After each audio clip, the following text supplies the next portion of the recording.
For as long as I can remember, my brother and I have been traveling together, through good times, bad times, and even the very weird times. This is Derek, and I'm Paul, and on this trip we're going to Peru to see the ancient Incan city of Macchu Picchu.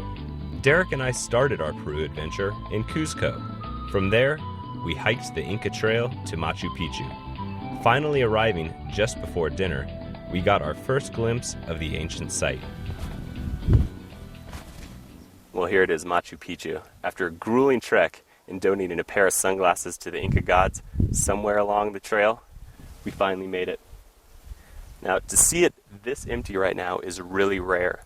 By mid-morning tomorrow, it'll be covered with literally thousands of people. We're going to hike back up in the morning, see if we can get the sunrise and see what Macchu Picchu is like first thing in the morning. The closest access point to Macchu Picchu is a town called Aguas Calientes, which is 6 kilometers away from the ancient city.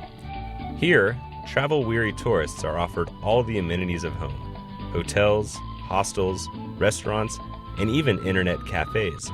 However, it should be noted that large tour groups will often come into town and rent out entire hotels. So we suggest either booking a room a few weeks ahead or arriving in town on the earliest train to make sure you have a place to stay the night. Although Aguas Calientes is a relatively new town, ancient techniques are still used by local craftsmen in the town's ongoing construction. There's also a great open market in town where local fruits and vegetables are available to ensure you won't run out of energy exploring Macchu Picchu. Rising early the next morning, Derek and I made our way back up the trail to the ancient city. These ruins are visited by approximately 2,500 people every day. We wanted to get there early and see as much as we could before the hordes of visitors arrived. There are basically 2 ways to get to Macchu Picchu from Aguas Calientes. You can take one of the mini buses that leave from the center of town, or you can take a steep, winding trail all the way to the top. Macchu Picchu, which means Old Peak, was constructed around 1450. However, as the empire collapsed under the Spanish, it was abandoned roughly 100 years later. Macchu Picchu was forgotten by the outside world. In 1911, the site was rediscovered by explorer and historian Hiram Bingham with the help of some local residents. He started the huge job of clearing away hundreds of years of forest growth from the city. When Hiram Bingham came across this site, the overgrowth was unimaginable. Trees, rocks, shrubs cover the entire area.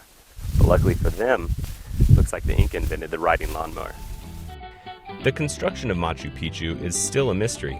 Human remains were found on the bottom of the mountain, but nobody knows how many people died building the city. And nobody knows if some kind of rope was used to climb up and down. But we do know that the Inca were master builders. Macchu Picchu is comprised of approximately 200 buildings. Most of them are built out of blocks of stone.